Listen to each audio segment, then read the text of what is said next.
Salut à toi, j'ai envie aujourd'hui de te partager pour que tu puisses comprendre les bases de la tokenomics et les informations qu'on va retrouver sur CoinMarketCap, sur CoinGecko, qui nous permettent de comprendre la quantité de tokens et la market cap, etc. Un petit peu de démystifier tout ça ensemble de manière très simple.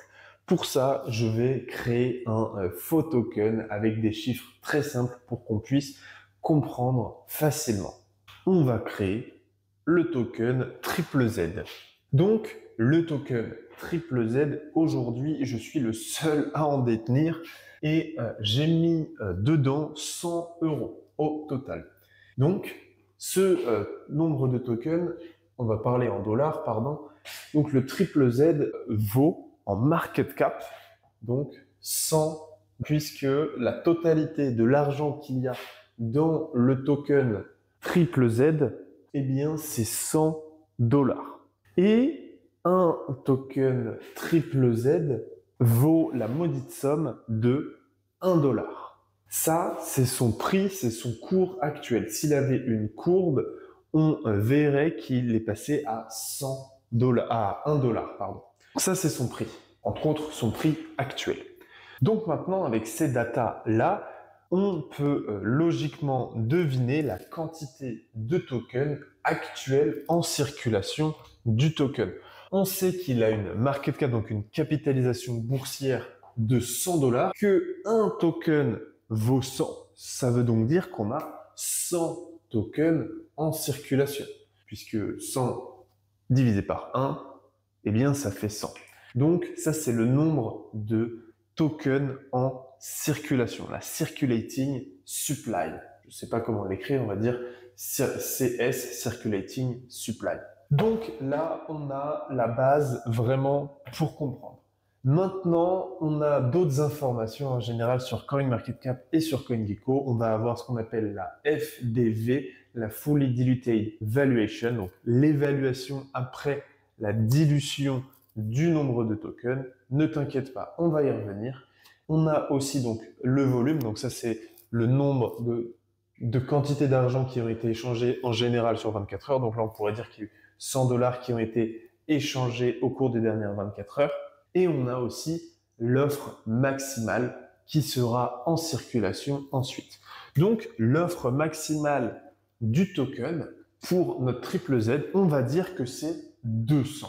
Donc ça c'est notre offre maximale de nombre de tokens qui seront en circulation. Donc, par la suite, la circulating supply, donc l'offre de tokens en circulation, passera à 200. Donc, on va venir diluer le nombre de tokens ZZZ, on va le multiplier par 2. Donc, on va venir le diluer. On va venir rajouter des tokens accessibles à l'achat, à l'échange, à la vente, tout simplement disponible sur le marché.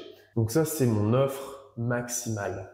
Et là, je vais mettre offre actuelle pour la circulating supply, ce qui circule en ce moment. Donc, la FDV, pour revenir à la Fully Diluted Valuation, eh bien, en fait, c'est tout simplement à l'heure actuelle, FDV, ça est égal à l'heure actuelle le nombre de tokens futurs qui seraient disponibles toujours au même prix. Donc ça voudrait dire que la FDV, la Fully Diluted Valuation du token ZZZ, serait à 200 dollars, étant donné qu'on en aurait 2 fois plus. Ça, ce sont dans les faits. Maintenant qu'on a compris tous ces chiffres, alors on a aussi l'offre totale qui est donnée sur CoinMarketCap et CoinGecko en général, mais là on n'en parle pas, puisque c'est soit on prend en compte tous les nombres de tokens ou de coins qui ont été perdus, les tokens qui ont été brûlés, etc. Donc peut-être que je vais brûler un petit peu de tokens, etc. Mais on est dans des mécanismes un petit peu plus complexes et on n'en a pas forcément besoin pour notre exemple. Donc de manière générale, si tu regardes déjà l'offre maximale, tu comprendras par la suite l'offre totale.